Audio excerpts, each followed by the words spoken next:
करनाल के कैमला गांव के रहने वाले अंकित का सपना था अमेरिका जाकर अपनी जिंदगी संवारने का। 2019 में उसने 32 लाख रुपए जुटाए, ज्यादातर उधार लेकर, और डंकी रूट के जरिए अमेरिका जाने की कोशिश की। उससे उम्मीद थी कि वहां मेहनत करके वो अपने परिवार का कर्ज उतार पाएगा और एक बेहतर जिंदगी बना सकेगा। लेकिन उसकी यात्रा उम्मीदों के मुताबिक नहीं रही। अमेरिका पहुंचने से पहले ही अंकित को मैक्सिको में मुश्किल का सामना करना पड़ा। जब उसने अमेरिकी सीमा पार करने की कोशिश की तो उसे हिरासत में ले लिया गया। जेल में कई महीने बिताने पड़े, लेकिन उसका बॉन्ड भरा नहीं गया, जिस वजह से उसकी रिहाई संभव नहीं हो पाई। हालात इतने खराब हो गए कि उसने अपनी दिवाली भी जेल में मनाई। धीरे धीरे उसे एहसास हुआ कि उसका सपना बिखर चुका है और आखिरकार 2020 में उसे खाली हाथ भारत लौटना पड़ा। सपनों के साथ साथ उसकी सारी जमा पूंजी भी खत्म हो चुकी थी और सिर पर कर्ज का बोझ था। हालांकि अंकित ने हिम्मत नहीं हारी। अमेरिका में सपनों को टूटने के बाद उसने अपने गांव लौटकर नई शुरुआत करी। मेहनत की, संघर्ष किया और एक कैफे खोला। धीरे धीरे उसका कैफे चल पड़ा और अब वो उसे आगे बढ़ाने में जुटा हुआ है। जो सपना वो अमेरिका में पूरा करना चाहता था, अब वो उसे अपने देश में ही साकार करने की कोशिश कर रहा है। मैं 2019 में गया था जनवरी में डोंकी के रास्ते से, और 2020 में वापसी आया था। क्या रास्ता था, आप क्यों गए, एजेंट कहाँ से, कैसे, कितने पैसे? उस टाइम 30-32 लाख रुपए खर्चा गया था। मैं यहाँ से एडिस बाबा से इथोपिया से साओ paulo ब्राज़ील, उसके बाद फिर मैं बाय रोड गया था।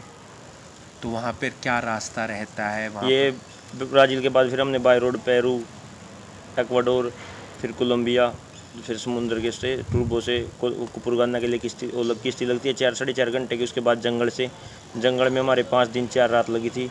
पनामा में हमारे लगभग 40 दिन लगे थे, कैंप भी लगाए थे हमने। फिर कोस्टरिका के बाद निकारागुआ के बाद होंडरस के बाद ग्वाटेमाला के बाद मैक्सिको के बाद फिर यूएसए वाला बॉर्डर क्रॉस किया था हमने।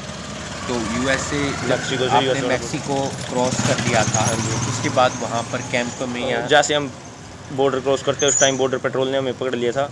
पकड़ने के बाद फिर चौंकी ले गए थे। वो 18 दिन चौंकी में 5 स्टेट में अलग अलग में कैंप में रही।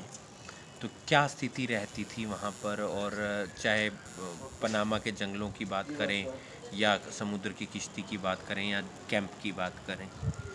देखो हाल तो बहुत ज़्यादा ख़राब है जी। समुद्र की स्थिति बहुत ज़्यादा खतरनाक होती है, क्योंकि एक तो लहर भी इतनी ज़्यादा तेज होती है। बंदे यार छोटी सी किश्ती के अंदर 40 बंदे को उठा के ले जाते हैं। बहुत परेशानी होती है उसमें।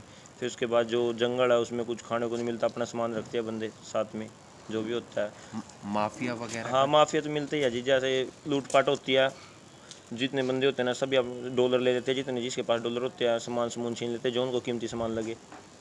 क्यों जाते हैं युवा? कोई खास वजह होती है? आपका क्या कारण था? सब सोचे जी अच्छे पीछे बन जाएंगे वहाँ कमाई के लिए, घर परिवार अच्छा हो जाएगा, पीछे बंदे की बैक बन जाए, घर परिवार में जिक्र पीछे की जो तंगी हो वहाँ नहीं सहनी पड़े घर को ना। तो आपके कितने पैसे लगे, कैसे वो पैसे आपने अरेंज किए थे? मेरा तो उस टाइम 30-32 लाख रुपए लग गया था। मैं 18 लाख रुपये डाउन चुका था। उसके बाद फिर मैं अगर वकील वकाल करे उनमें भी टोटल 30-32 लाख रुपए लग गए थे उस टाइम। खुद के थे या कर्जा वगैरह? कर्जे तो लेने पे इतने रुपये जो खुद क्यों जी, फिर क्यों जाएंगे हम, फिर यही नहीं कुछ काम कर लेंगे, उठा के ही गए थे। तो वापस कब आना पड़ा, क्यों आना पड़ा, क्या सिचुएशन रहती है वापस? उस टाइम ट्रम्प का राज से डिपोर्ट कर दिया था मेरे को, इंडिया भेज दिया था। फिर हम 170 बंदे आए थे लॉकडाउन में। तो अब आप क्या करते हैं, कैसे वो ठीक क्या है, अपना काम ठीक है जी। एक बस स्टैंड पीछे कैफ़े है, एक नागपल वाली गली में होटल है, एक ये दयाल सिंह कॉलेज के पास अभी तैयार कर रहे हैं। तो जो कर्जा लिया था वो उतार हाँ दिया? जी, उतार दिया हो रहा मैं। आपने सुना होगा 104 भारतीय डिपोर्ट होकर आए हाँ हैं। जी, पता लग गया था। तो कैसे देखते हैं, ये कौन लोग देखो हैं? जी, जिनका कोई किला बेच के जा रहा है, कोई घर रख के जा रहा है, अपना कोई घर बेच के जा रहा है, बहुत दिक्कत है जी उनके लिए। अब उन्हें कोई रास्ता नहीं मिल रहा है, कहाँ जाएँ। मेरे साथ भी यही हुआ था, जब मैं आया था सोचा था कहाँ से शुरू करें। अब उनके लिए बहुत कठिन है, लेकिन फिर भी हिम्मत हारने की कोई ज़रूरत नहीं है। यहाँ पे बहुत काम है। ये 30 लाख वहाँ लगाए थे, 1-1.5 लाख रुपये तो यहाँ भी कमा सका बंदा 30 लाख लगा कर। यहाँ लोग सोचा रिस्क का ज़्यादा, और यहाँ तो रिस्क में चलो 30 लाख के 20 तो बच जाएंगे, फिर भी जो कुछ काम करेंगे वहाँ तो 30 के 30 जीरो हैं। इसलिए यहीं कोई छोटा मोटा काम शुरू करें। कैंप की क्या सिचुएशन रहती है, घर वालों से बात करना या त्यौहार की कोई सिचुएशन? क्योंकि बहुत सारे लोग 10-10 महीने से गए हुए थे और अब एकदम से वापस आ गए। उनकी जिनकी दिवाली भी जेल के अंदर में नहीं होगी, उनके घर पीछे दिवाली भी नहीं मनी होगी, जो जेल के अंदर थे, उनके लिए तो बहुत, परिवार के लिए बहुत कठिनाई है। आपके साथ भी ऐसी सिचुएशन? मेरे साथ भी ऐसी हुई थी जी। फ़ोन कॉल का क्या रहता है? क्या घर वालों फ़ोन कॉल जैसे कोई अपना रिश्तेदार होता है, डॉलर डाल देता है तो कॉल हो जाती है इंडिया, नहीं फिर नहीं डालता तो फिर बंदे के लिए परेशानी है। अब ऐसी सूचना मिली थी कि कई लोगों ने दीवार टप ली थी, लेकिन वहाँ वो कैंप में थे और उसके बाद वहाँ से डिपोर्ट कर दिया, ऐसा ही होता है? हाँ जी, ऐसा ही होता है। जैसे दीवार टपने के बाद जो जज होता है वो नहीं बॉन्ड दे तो बाहर नहीं निकलते तो फिर वापसी भेजते हैं। कुछ अपील करना चाहेंगे आप? 1 साल पहले आ गए थे, मतलब भाई देखो, डिप्रेशन में जाना नहीं है किसी को भी, अपना काम छोटा मोटा काम शुरू करो। ये ऐसे नहीं है कि भाई ज़िंदगी ही ख़त्म हो जाती है, उतार चढ़ाव चलते हैं ज़िंदगी में, अपनी नई जीवन की शुरुआत करो। तो क्या आपको दोबारा कभी जाने का मन किया? ना जी, अपना काम तो ठीक है, यहाँ अपन जाने दोबारा। आपसे कुछ लोग राय भी लेते होंगे, जाना चाहिए या नहीं जाना हम चाहिए? तो जिस पर अपना घर का पैसा क्यों जाओ भाई, यहीं कुछ छोटा मोटा काम करो। ये कहीं सोचते भाई हमारे पास तो अब यहाँ एंडिंग अगर वहाँ जाकर ज़िंदगी शुरू होएगी तो फिर अगले की इच्छा हम तो बता ही सके बंद होता है। कितना प्रोसेस लगा था? कितने दिन लगे थे आपको दीवार कूदने, यहाँ से मेरे निकल? को 4 से 5 महीने लगे थे डोंकी में। 4 से 5 महीने दीवार कूदने हाँ में। जी। कौन कौन से देश आपने क्रॉस किए थे? मैं यहाँ से देखो एडिस बाबा, ब्राज़ील, फिर उसके बाद पेरू, इक्वाडोर, कोस्टारिका ना कोलंबिया, फिर Panama, Costa Rica, Nicaragua, Honduras, Guatemala, Mexico.